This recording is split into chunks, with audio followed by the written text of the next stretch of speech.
Hello, my name is Kip Balkcom. I'm a research agronomist with USDA ARS located in Auburn at the National Soil Dynamics Lab.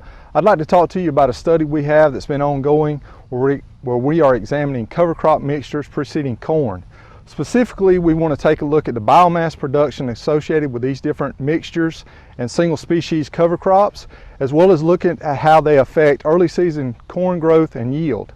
In addition, because these mixtures contain legumes, we want to determine if we can reduce the nitrogen requirements for the corn following these mixtures. Now, just to give you an idea about the treatments that we had in this particular study, it's pretty simple. We have 5 different cover crops where we're looking at fallow with no cover, where it's weed free. We sprayed it to make sure there were no weeds there.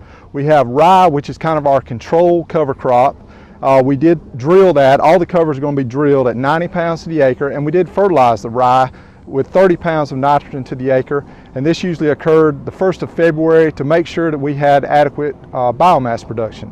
Then we had a pure crimson clover stand at 20 pounds to the acre, and then we also compared a mixture of rye at 30 pounds to the acre plus clover at 10 pounds to the acre, as well as a second mixture that included rye at 30 pounds to the acre and clover at 20 pounds to the acre. And the way that you can remember this, I'm going to refer to this throughout the presentation. Mix 1 would be 10 pounds, mix 2 would be 20 pounds. And then for each one of the cover crops, we actually applied different nitrogen rates across there. We had nitrogen rates ranging from 0, 150, 200, and 250 pounds of N to the acre. Now, as I mentioned, this is kind of an ongoing study. We've had this at several locations. I've got 6 site years here that I'm going to summarize. You can see primarily a lot of these have been at E.V. Smith, but we have had a couple of sites here at Headland where I'm at today. And I want to talk about the plant dates and the termination dates associated with the cover crops. You can see in general, we had these cover crops planted by the middle of November every year.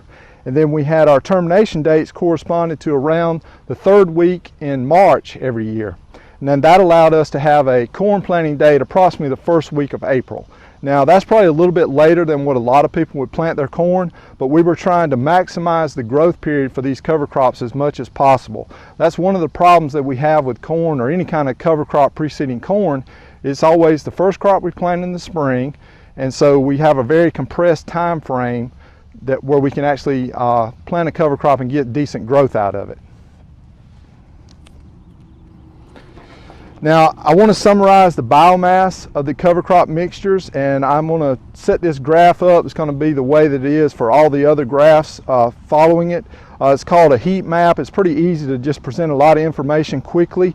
On the traditional y-axis, we have the environments of the site years, which would correspond to, say, E.V. Smith 2016. And then we also, on the x-axis, we have the different cover crops. And then each block with a number corresponds to the biomass that was measured, the average biomass that was measured for each location and cover crop combination. And then we have a color scale that helps us distinguish between high values compared to lower values. So the first thing that you can see on this particular graph is we have 2 locations, E.V. Smith 16 and Wiregrass 17, that had much lower biomass compared to the others. And I think that was just a function of the climate that we experienced at those particular locations. The other thing that you can see is there's a lot of variability within these cover crops and within the years. We had significant differences across all the rows within a location, but it wasn't always the same cover crop was superior to the other. So another thing about this graph is you can compare and see how a particular cover crop performed across all the different locations. For example, mixture 2 had some of the highest biomass that was measured at a couple of locations compared to the others. Now, if we take a look, when we measured that biomass, we also measured the nitrogen concentration that was present in the cover crop biomass. And so we can take the amount of biomass that was produced, multiply that by that concentration, and get a total nitrogen content. And I'm calling that uptake here, but you can see the uptake of these cover crops across all the different environments. And of course, again, the same 2 locations show up where we have lower N contents overall. And then you can see how the rye sort of separates out from the other mixtures because rye is not going to generally have a high N content compared to something that's a legume that's obviously going to have a much higher N content. The other thing to notice is there's a lot of variability. For example, crimson clover had nearly 100 pounds of nitrogen in that residue at one location, but then it dropped to as low as nearly 10. So there's quite a bit of variability in the N contents of this residue. Now, the thing about it is, this residue that's available in this cover crop doesn't mean it's going to all be available for the subsequent crop. It's not going to be 100% efficient. You have, just like when we apply fertilizer, you generally have losses that may occur and so forth, and it's never 100% efficient. That's the same way what we're dealing with the cover crops as they break down.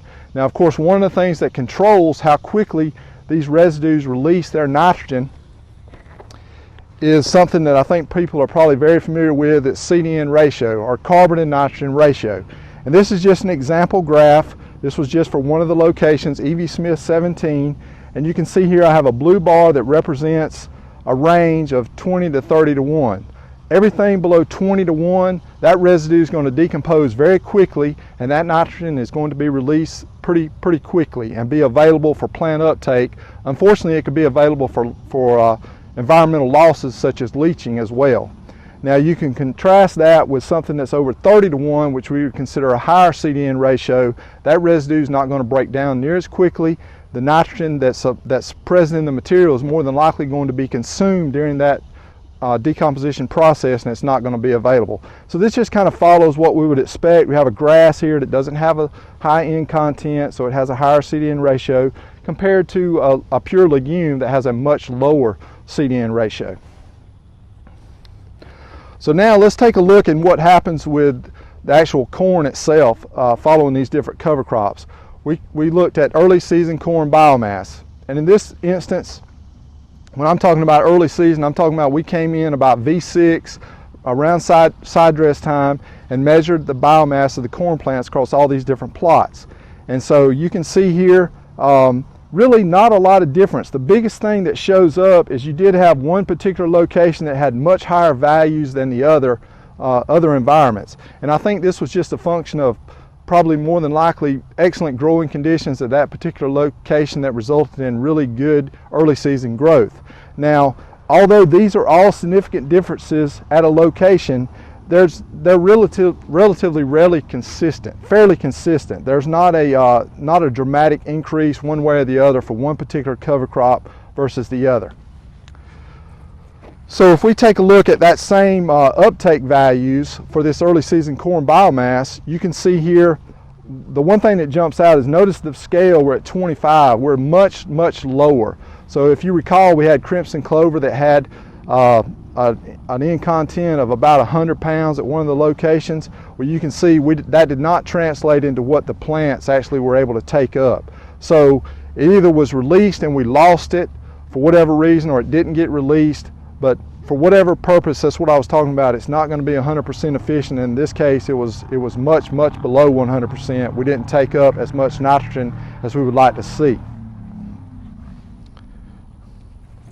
Now, if we carry this on over all the way to the corn yields, we just had two locations that were actually different from each other, but they kind of bounced around as far as what was the best treatment compared to the across the different cover crops. I think the biggest thing this shows is you see that E.V. Smith corn yields were maybe a little bit higher than wiregrass corn yields, but there's not a tremendous amount of consistent difference between the corn yields following these different cover crops. Now, overall, these yields I'd say are much lower than probably what people would expect, but I think it has to do with the way we conducted this test. If you recall, we didn't put any nitrogen out on this corn until side dress. We were trying to rely solely on the effect of the cover crops to supply nitrogen to the corn, and as a result, we more than likely lowered the yield potential because we put that corn in under some stress, just trying to get the effect of the cover crops themselves. When we take a look and average all the cover crops over the different N rates that were applied, the first thing that jumps out to me is there really was no response over 150 pounds of N to the acre. There was some differences between the environments. We had a little bit higher yield potential between some of the environments compared to the others, but overall we didn't see any kind of response above 150 pounds of N to the acre for the yields that we experienced. Now I did want to show this. This is a little bit busier graph. We're looking at an interaction between the cover and N rate, and the main reason I wanted to show this, we had a couple of locations where we did see a significant interaction, and notice the orange line here where we had 0 nitrogen applied. We were able to produce approximately 100 pounds of 100 bushels per acre of corn with no nitrogen, only the crimson clover. But unfortunately, that did not occur at all the locations. We didn't see that all the time. So it's very difficult to try to make a recommendation on something when it only occurred in one particular environment. It shows it is possible, but it just was not a consistent response across the environments that we had. So just to quickly summarize, we have our biomass production was very variable across these environments, and it was really inconsistent, meaning one cover crop might be good one year and then not as good the next year. The corn growth and yield following these mixtures and single species was very limited compared to the fallow. Sometimes it was better and then sometimes it was not. We just never saw a consistent response. The other thing is no appreciable amounts of N were supplied by the cover crops to consistently reduce N requirements across the environments we examined. Now we obviously set up this study to look at nitrogen effects from the cover crop, and we didn't see a lot of benefits from that. And primarily I think it's because of that short growing season that we have for our corn, for our cover crops preceding corn. There's just not a lot of time for it to produce biomass and actually produce a high N content that could be utilized for the subsequent crop. And that's not to say that a cover crop's not beneficial, because it could have other effects such as moisture control or erosion control and things like that. Obviously they're not going to be as great because we don't have as much biomass, but we were specifically looking at the nitrogen aspect associated with these covers. So I hope that summarizes this test for you, and I certainly appreciate your time today.